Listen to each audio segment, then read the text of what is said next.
Bonjour à toutes et à tous. C'est Vivi. Je suis très heureuse de te retrouver et je te souhaite la bienvenue sur notre chaîne La Route Vers.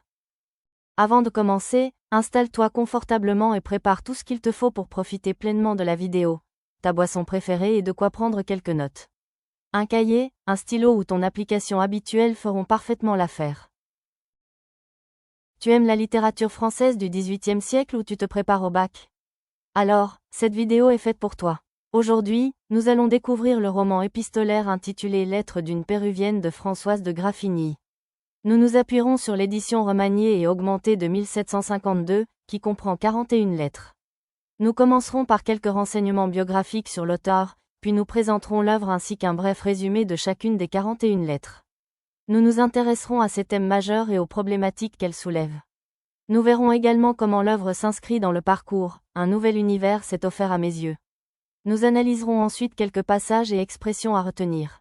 L'édition de 1752 étant disponible sur Internet Archive, tu trouveras le lien vers le texte dans la description de la vidéo.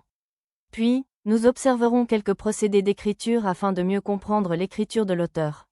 Enfin, nous mettrons Lettres d'une Péruvienne en relation avec d'autres œuvres afin d'élargir notre réflexion. Renseignements biographiques sur Françoise de Graffigny. Françoise de Graffigny, de son vrai nom Françoise d'Issimbourg du Buisson d'Aponcourt, née à Nancy en 1695. Femme de lettres du siècle des Lumières, elle connaît une existence marquée à la fois par des épreuves personnelles et par une remarquable ascension dans le monde littéraire.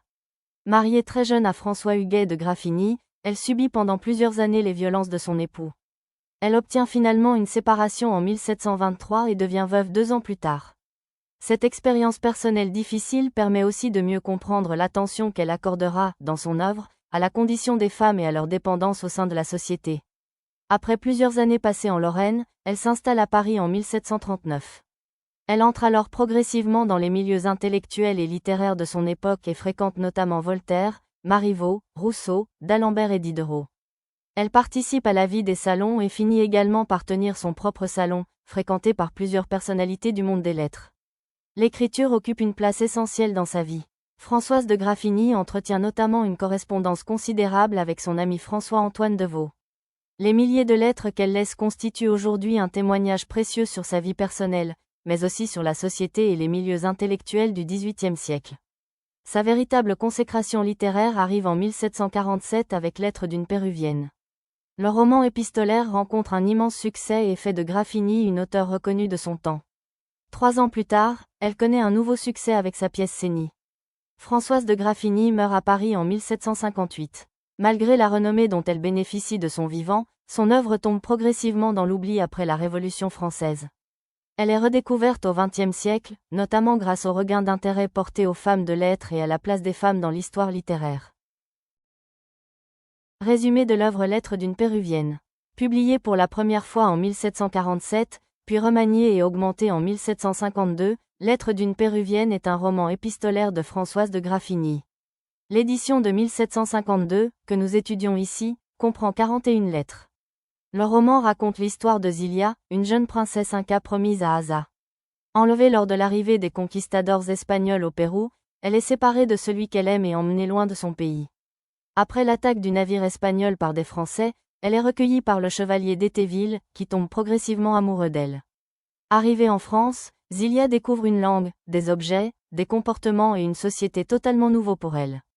À mesure qu'elle apprend le français, son regard devient plus précis et plus critique. À travers ses observations, Graffigny interroge notamment les inégalités sociales, le luxe, le paraître, l'éducation et la condition des femmes. Zilia reste cependant fidèle à Asa et espère le retrouver. Lorsqu'elle le revoit enfin, elle découvre qu'il a changé et qu'il a renoncé à leur union. Déçue, elle refuse pourtant de se tourner vers d'Étéville par compensation. À la fin du roman, Zilia choisit de préserver son indépendance. Elle préfère l'amitié, l'étude, la réflexion et ce qu'elle appelle le « plaisir d'être ». Son voyage devient ainsi à la fois une découverte du monde européen et un chemin vers l'autonomie. Mais pour mieux comprendre cette évolution, il faut maintenant suivre Zilia étape par étape à travers les 41 lettres qui composent le roman. Lettre 1. L'enlèvement de Zilia. Zilia raconte à Asa l'attaque du Temple du Soleil par les Espagnols, le massacre et le pillage qui l'accompagnent. Arrachée à son univers au moment où elle devait s'unir à Asa, elle se retrouve prisonnière et séparée de celui qu'elle aime. Lettre 2, le souvenir d'Asa. Zilia reçoit une réponse d'Asa et retrouve momentanément l'espoir. Elle se souvient de leur rencontre, de la naissance de leur amour et de l'éducation qu'il lui a donnée, tout en l'avertissant de se méfier des Espagnols. Lettre 3, vers l'inconnu. Zilia est transportée dans un lieu qu'elle ne parvient pas à identifier.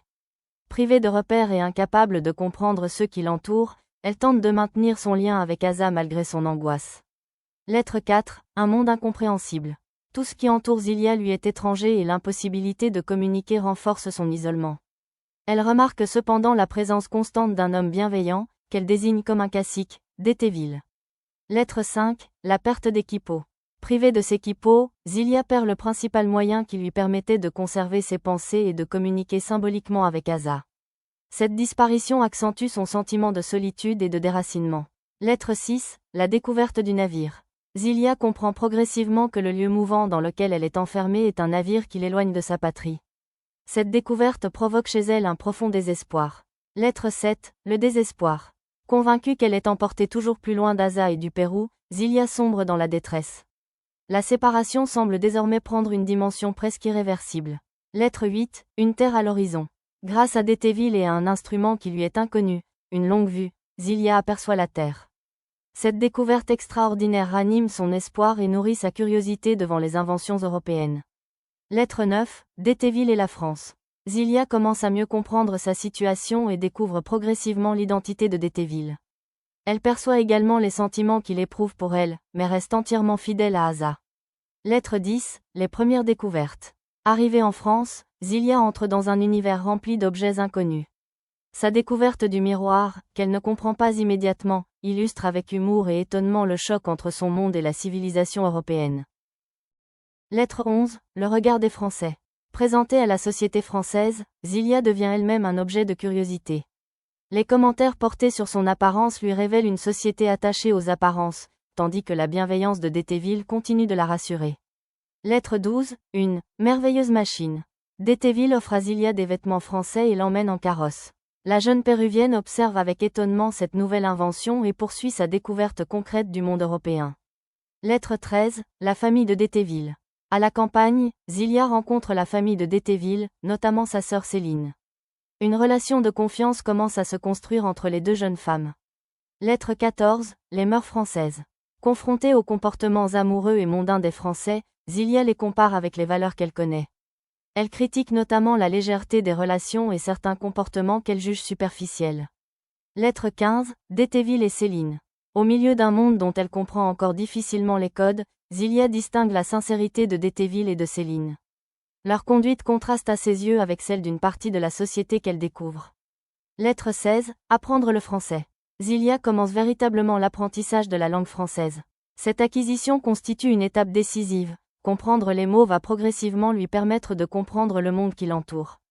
Lettre 17, les merveilles françaises.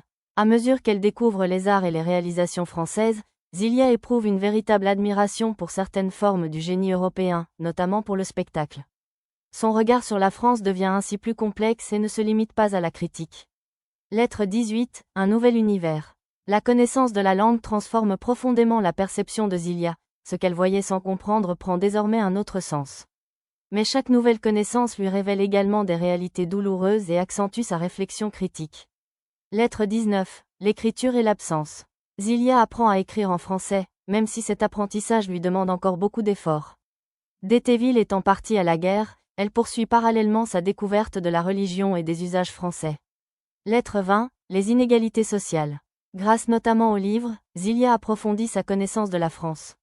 Elle s'étonne des inégalités entre les différentes catégories de la société et porte un regard critique sur l'organisation sociale et politique du pays. Lettre 21, l'or et la conquête. Zilia cherche à comprendre pourquoi les Européens ont envahi son pays. Elle découvre avec indignation que la recherche de l'or et des richesses a joué un rôle essentiel dans la conquête du Pérou. Lettre 22, religion et incompréhension. Une discussion avec un religieux confronte Zilia aux conceptions chrétiennes et européennes. Elle refuse notamment que son amour pour Asa soit condamné et défend les valeurs auxquelles elle demeure attachée. Lettre 23, la déclaration de d'Étéville. De retour de la guerre, d'Étéville avoue ouvertement son amour à Zilia. Celle-ci lui témoigne sa reconnaissance et son affection, mais lui explique clairement que son cœur appartient toujours à Asa. Lettre 24, maladie et deuil. Après une période de maladie qui l'a empêché d'écrire, Zilia reprend sa correspondance. La mort de Madame d'Étéville bouleverse également la famille et modifie la situation de Céline. Lettre 25, Asa est vivant. D'Étéville parvient enfin à obtenir des nouvelles d'Asa, il est vivant. Cette annonce remplit Zilia de bonheur et renouvelle son espoir de retrouver celui qu'elle n'a jamais cessé d'aimer. Lettre 26, d'Étéville renonce à lui-même. Malgré ses propres sentiments, d'Étéville accepte d'aider Zilia à retrouver Asa.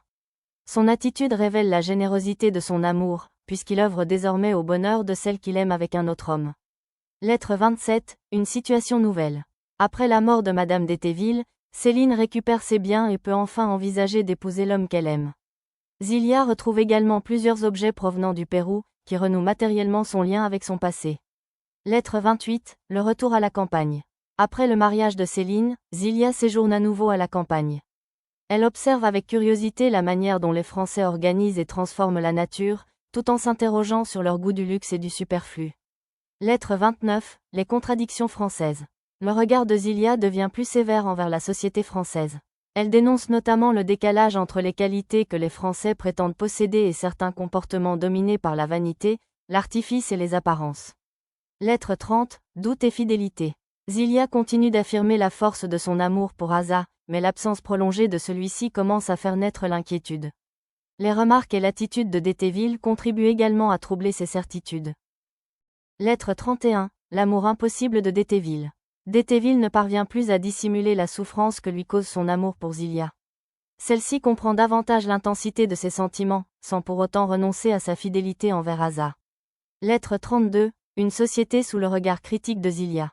De retour à Paris, Zilia approfondit son observation des Français et de leurs institutions. Son apprentissage lui permet désormais de dépasser l'étonnement initial pour construire une véritable réflexion critique sur la société. Lettre 33, politesse et faux-semblants. Zilia s'interroge sur les règles de la vie sociale française.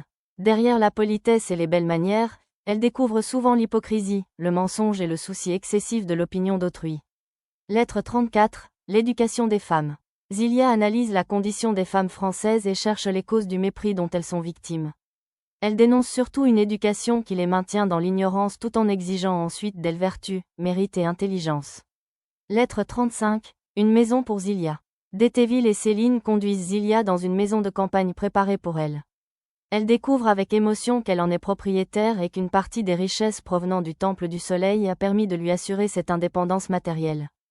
Lettre 36, l'arrivée prochaine d'Asa. D'Étéville annonce enfin à Zilia la nouvelle qu'elle attend depuis si longtemps, Asa doit arriver en France. L'espoir de retrouver son fiancé semble sur le point de devenir réalité. Lettre 37, la désillusion. Les retrouvailles avec Asa ne correspondent pas aux attentes de Zilia. Elle découvre un homme transformé par son séjour parmi les Espagnols et comprend progressivement que leur ancien projet d'union est compromis. Lettre 38, la trahison d'Asa. Zilia apprend qu'Asa s'est converti et qu'il doit épouser une Espagnole. L'idéal amoureux auquel elle était restée fidèle s'effondre brutalement et elle confie désormais sa douleur à d'Étéville. Lettre 39, après la rupture. Profondément blessée, Zilia tente de comprendre la transformation et la trahison d'Asa. La disparition de son idéal amoureux l'oblige désormais à reconstruire son existence sur d'autres fondements. Lettre 40, choisir l'indépendance. Retirée dans sa maison de campagne, Zilia refuse de faire de d'Étéville un simple substitut à Asa. Elle choisit de ne pas se marier et commence à envisager une vie fondée sur la liberté, l'amitié et l'étude. Lettre 41, une nouvelle manière d'être heureuse. Zilia invite d'Étéville à accepter une relation fondée sur une amitié sincère plutôt que sur la possession amoureuse. Libérée de la nécessité de définir son bonheur par le mariage, elle choisit la connaissance, la réflexion, la nature et le simple plaisir d'être. Thème majeur. 1. La découverte de l'autre et le choc des cultures. Le parcours de Zilia repose d'abord sur la confrontation entre deux mondes. Arrachée au Pérou, elle découvre successivement la violence des conquistadors espagnols puis une société française dont elle ne connaît ni la langue ni les coutumes. Mais Graffini inverse le regard habituel, ce n'est plus l'Européen qui observe un peuple lointain, mais une Péruvienne qui regarde les Européens. Ce décentrement permet de remettre en question ce qui paraît naturel ou évident aux Français. Les objets, les comportements et les institutions deviennent étranges dès lors qu'ils sont observés par quelqu'un qui ne partage pas leur code. Zilia ne se contente cependant pas d'opposer deux civilisations. Elle apprend progressivement à observer, à comparer et à former son propre jugement. La rencontre de l'autre devient ainsi une expérience de transformation personnelle. 2. La colonisation et la violence de la conquête. Dès les premières lettres, la conquête du Pérou apparaît sous le signe de la violence. Les Espagnols envahissent le monde de Zilia, la séparent d'Aza et la privent de sa liberté. Graffigny renverse ainsi l'opposition traditionnelle entre civilisation et barbarie. Ceux qui se présentent comme appartenant à une civilisation supérieure se comportent eux-mêmes avec brutalité, tandis que la société inca est présentée à travers les valeurs, les croyances et les souvenirs de Zilia. La conquête est également associée à la recherche des richesses. En découvrant les motivations économiques des Européens, Zilia comprend que l'or peut devenir une source de violence et de domination. 3. L'amour, la fidélité et la désillusion. L'amour occupe une place essentielle dans le roman. Au début, Zilia vit entièrement dans l'attente d'Aza. La séparation renforce encore son attachement et les lettres lui permettent de maintenir symboliquement leur relation malgré la distance. À cet amour fidèle répond celui de Détéville, qui aime Zilia sans être aimé de la même manière.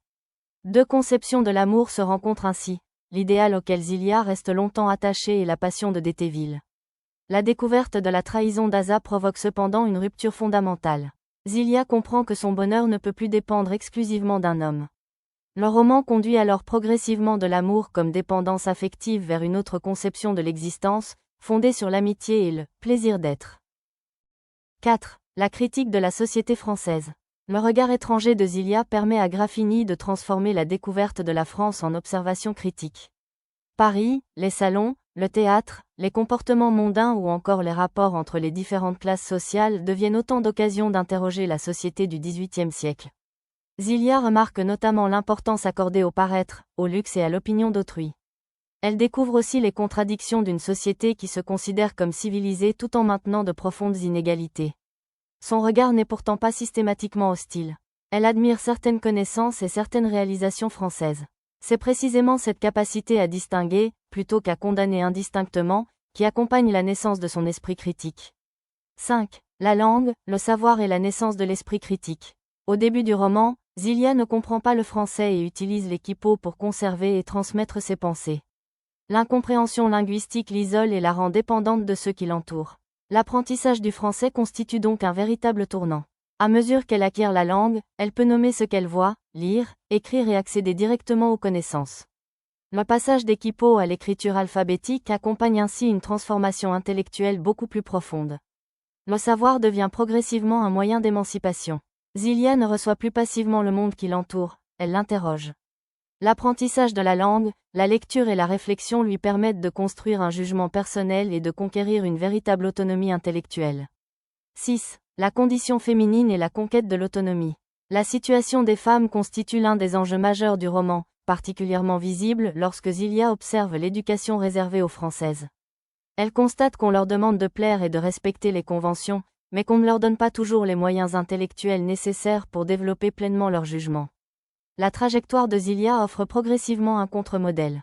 Elle apprend, lit, écrit, réfléchit et refuse finalement que son existence soit déterminée par le mariage. Après la trahison d'Aza, elle ne choisit pas Détéville simplement parce qu'un homme doit remplacer l'autre. Son indépendance finale est donc à la fois affective et intellectuelle. En choisissant l'étude, l'amitié, la réflexion et le plaisir d'être, Zilia revendique le droit de construire elle-même son existence. Son voyage du Pérou vers la France devient ainsi également un chemin vers la liberté intérieure. Problématique autour de l'œuvre. Après avoir identifié les grands thèmes du roman, nous pouvons aller plus loin en nous demandant comment Graffigny les transforme en véritables enjeux littéraires, philosophiques et sociaux.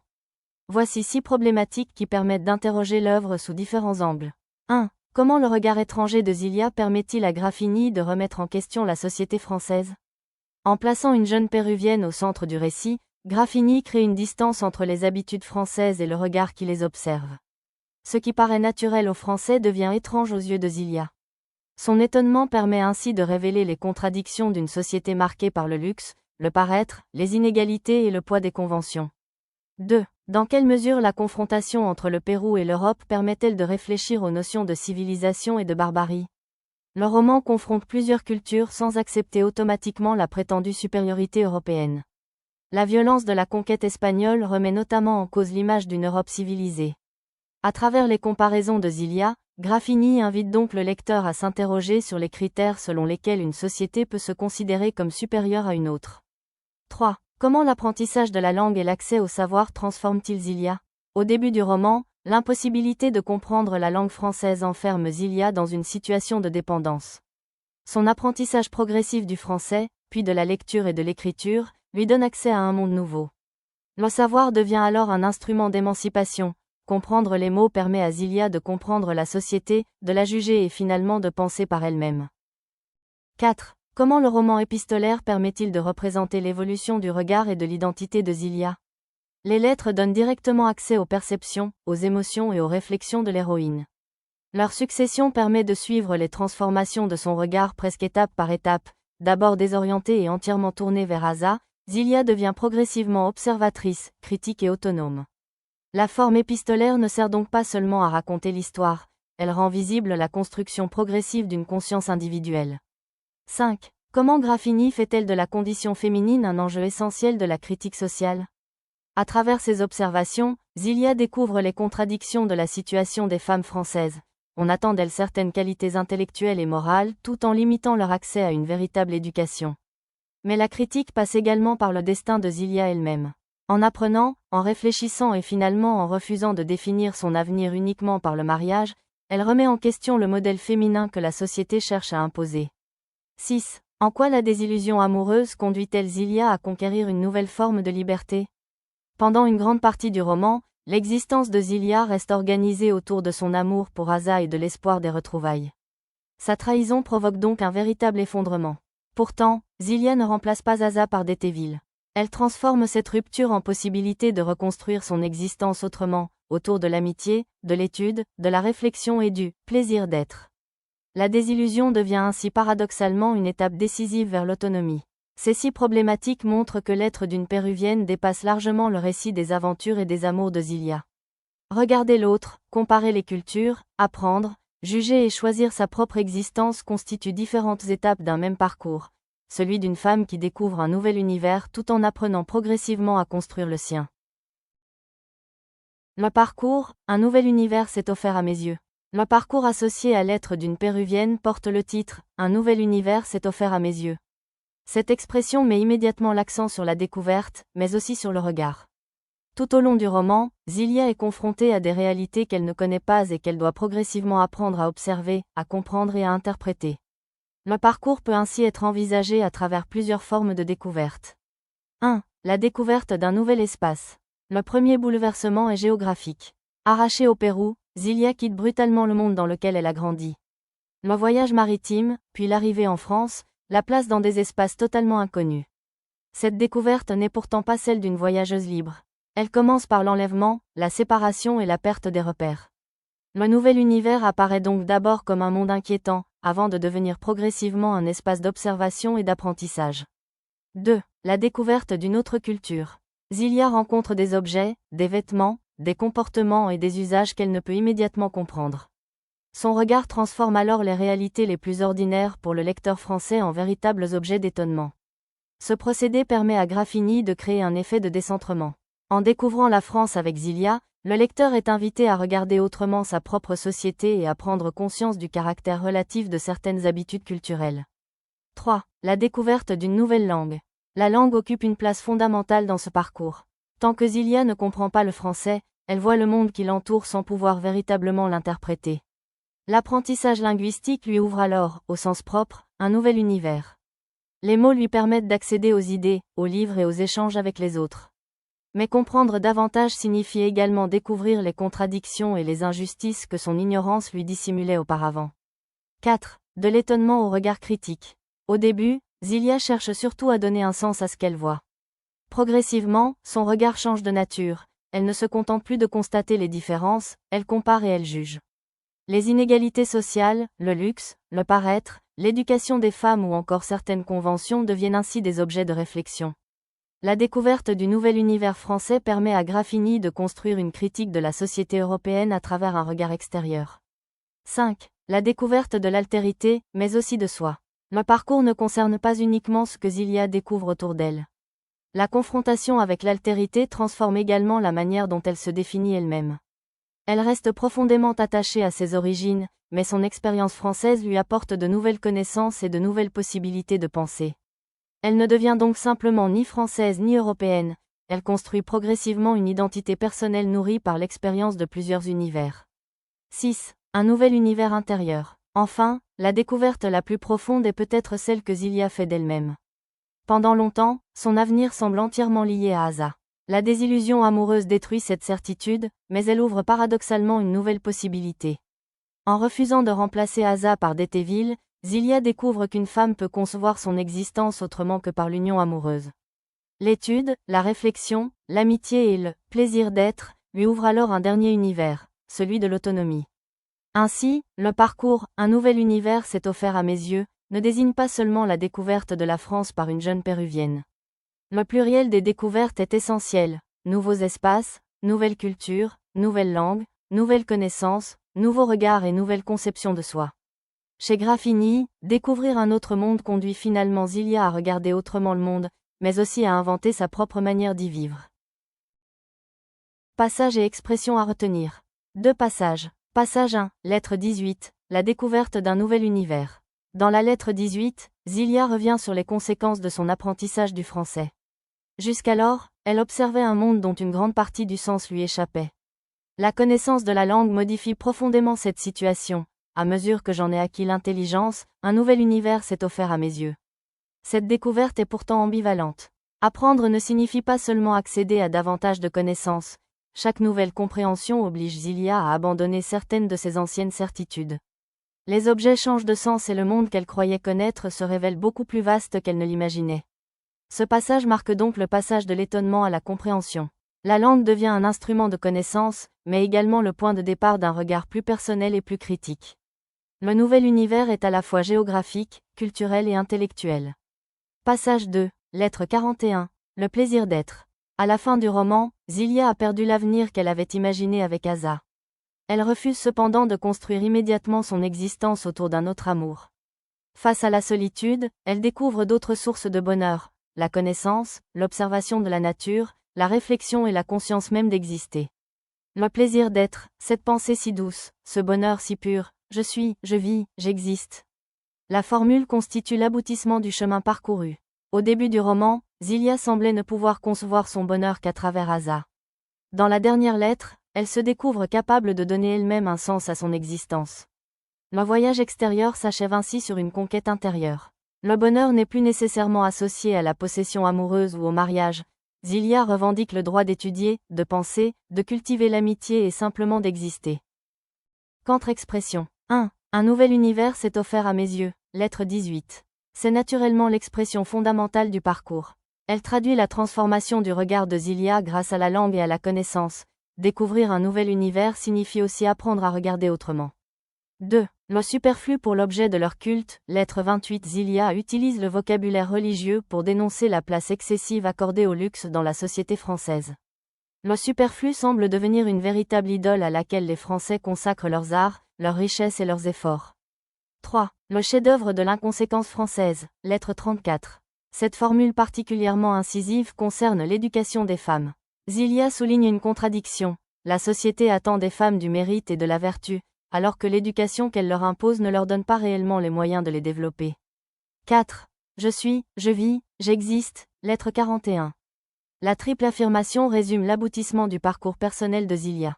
Après la perte de ses anciennes certitudes et la désillusion amoureuse, elle affirme la valeur de sa propre existence et découvre le plaisir d'être.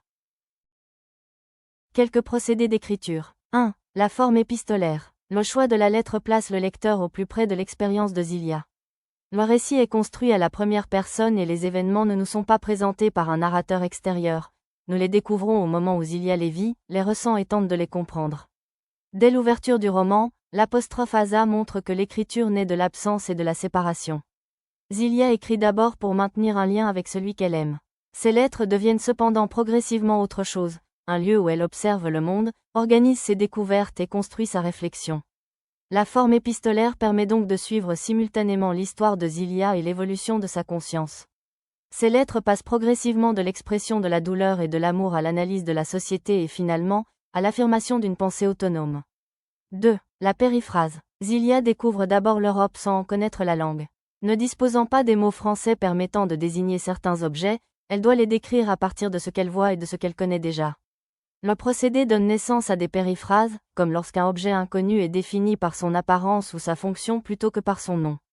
Le miroir peut ainsi devenir une machine qui semble reproduire les objets, tandis que le navire est appréhendé à partir de sa ressemblance avec une habitation. La périphrase place le lecteur dans une situation particulière. Nous reconnaissons ce que Zilia ne sait pas encore nommer. Un objet quotidien cesse alors momentanément d'être familier. Graffini reproduit ainsi, par l'écriture elle-même, l'expérience de l'étrangeté et du dépaysement vécu par son héroïne. 3. L'interrogation rhétorique. À mesure que Zilia découvre la société européenne, ses lettres comportent de nombreuses interrogations qui dépassent la simple demande d'information. Elles traduisent son étonnement, mais servent également à mettre en question ce qu'elle observe. Lorsqu'elle s'interroge, par exemple, sur les comportements, les valeurs ou les contradictions des Européens, la question invite indirectement le lecteur à s'interroger avec elle. Ce procédé est particulièrement efficace puisque Zilia ne possède pas initialement les préjugés culturels de ceux qu'elle observe.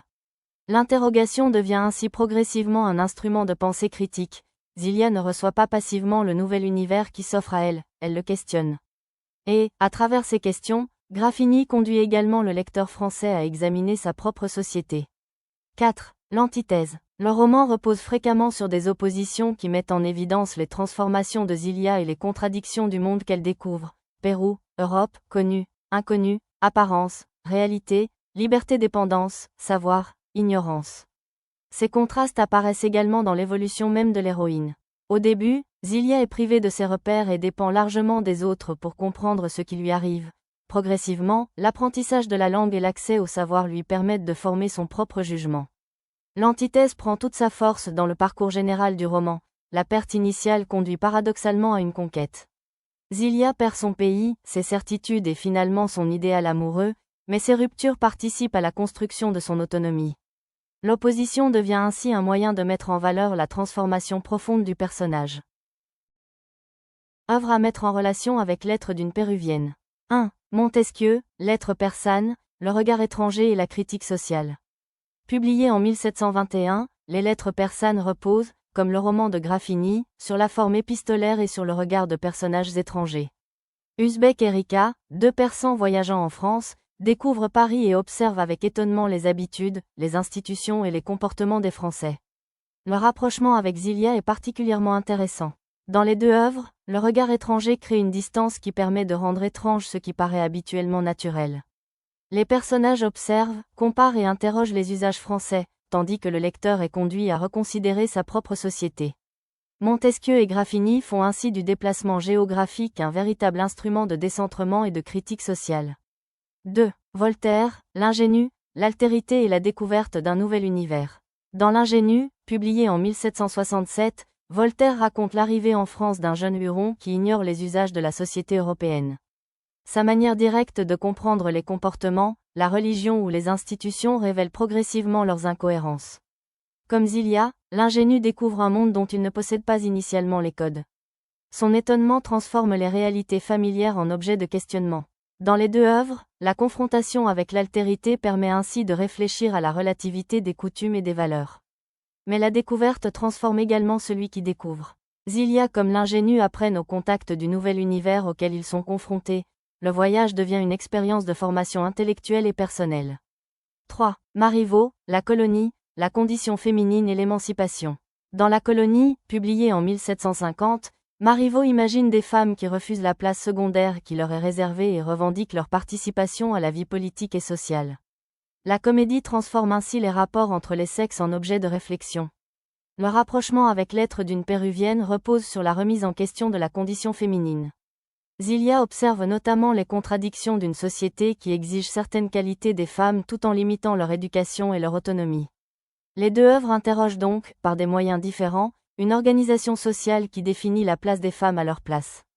La trajectoire personnelle de Zilia va même plus loin. Son refus final de choisir le mariage lui permet de construire elle-même la forme que prendra son existence. 4. Madame de Lafayette, la princesse de Clèves, le renoncement amoureux et le choix de soi. Dans La princesse de Clèves, publiée en 1678, l'héroïne renonce finalement à épouser le duc de Nemours, bien qu'elle l'aime et qu'elle soit devenue libre de le faire.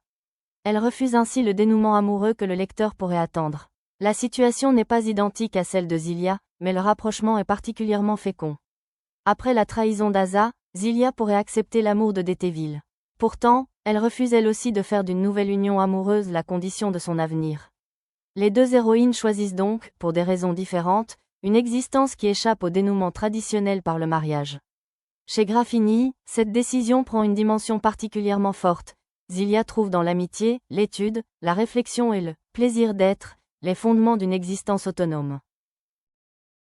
Et voilà, notre analyse de l'être d'une Péruvienne s'achève ici.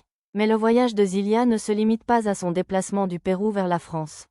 Son « nouvel univers » n'est pas seulement celui qui s'offre à ses yeux, c'est aussi celui qui se construit peu à peu dans sa pensée. Et avant de nous quitter, je te laisse avec une question. Découvrir un autre monde nous permet-il surtout de mieux comprendre les autres, ou de porter un nouveau regard sur nous-mêmes? À toi maintenant de poursuivre la réflexion. Merci d'avoir regardé cette vidéo jusqu'au bout. Si elle t'a plu, pense à mettre un gros pouce bleu. C'est un petit geste qui nous aide énormément. Pour ne rien manquer des prochaines vidéos, abonne-toi à la chaîne et active la cloche. Retrouve-nous aussi sur les réseaux sociaux pour prolonger le voyage. À très bientôt pour une nouvelle vidéo.